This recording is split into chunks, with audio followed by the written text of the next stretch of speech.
অনেক জোরে বৃষ্টি হচ্ছিল। বাড়িতে অনেক আত্মীয় স্বজন এসেছে।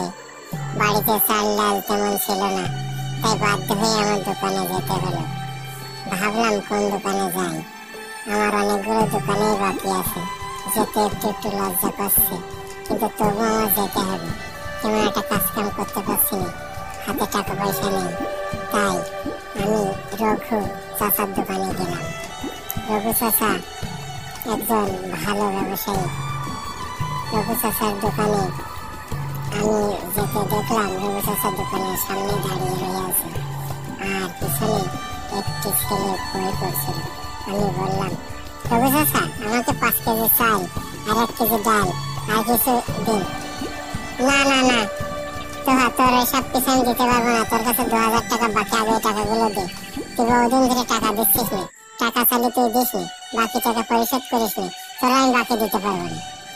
তুই যতই বলিস তোরা আমি বাকি দিতে পারবো না। তুই চাচা, বলছিলাম কি, বাড়িতে আত্মীয় স্বজন এসেছে, ওদের দেখে ওদের জন্য আমি এসেছি বাধ্য হয়ে।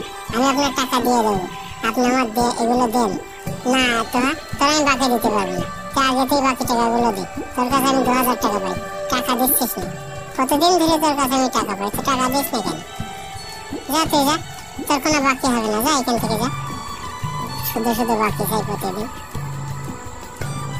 তারপর আমাকে বাকি দিল না। আমি ব্যর্থ হয়ে বাড়ি ফিরলাম। আরো 2টি দোকানে আমি গেছি, কিন্তু কেউ আমাকে বাকি দেয়নি।